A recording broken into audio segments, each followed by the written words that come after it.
tutakataa bure, lakini ni kufahamishe deal done, deal contract signed, yani kwa Faisal Salum Abdallah ndani kikosi cha wananchi. Na ndo maana Ali Kamwe, semaji la klabu Yanga, aliweza kuomba kwa Rais Engineer Hersi pindi atakapotambulishwa nambari 6 kiungo ambaye anaamini kabisa ndo Faisal Salum Abdallah, basi atambulishwe na Ronaldinho. Hiyo ilikuwa ni kauli ya semaji la klabu Yanga. Nafikiri kwa wale ambao wamekuwa kifuatilia soka waliweza kusikia ni nini alichokizungumza semaji la klabu Yanga ambaye ni Ali Kamwe. Yani mpaka sasa hivi 100%, yani mrithi ama atakayechukua nafasi ya Stefan Aziz Ki Master Key bila shaka ni Faisal Salum Abdallah, kwa sababu kiwalisia Yanga na Simba waliokuwa na uhitaji wa 100% ama mtu wanayemhitaji kwa asilimia zote ni Faisal Salum Abdallah. Kwa klabu ya Simba haina ulazima wa kuweza kumchukua Faisal, kwa sababu tayari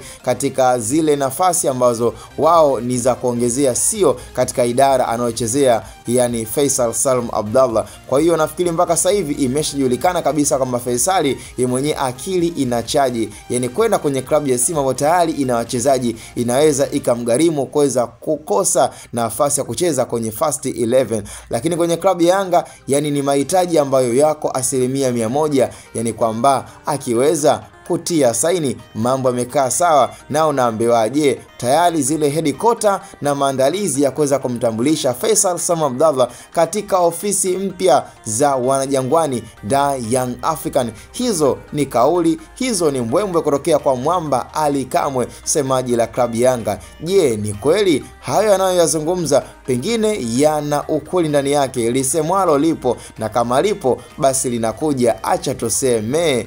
Huu ni wakati wa mwamba Faisal Salum Abdallah Feitoto Zanzibar Finest kurejea tena nyumbani. Ni nyumbani, nyumbani hajaua, nyumbani hajafanya lolote libaya ambalo pengine linaonekana kabisa ni la kumsahau mwamba huyu. Kwa hiyo anakaribishwa tena, na ni safari ambayo ni ya kusubiri tu siku wa saa, dakika na sekunde za mwamba kutambulishwa. Lakini nakufahamisha tena, utakuja kukumbuka maneno yangu kwamba deal done, yani kubali ama katae. Kama ni kubishana kwenye video vya kahawa na kubishana sehemu za drafti, basi utabishana bure tu. Lakini ukweli ni kwamba hata ukiwa kijiweni, basi hakikisha unakuwa na taarifa kwamba Faisal Salum Abdallah ni mwana Yanga.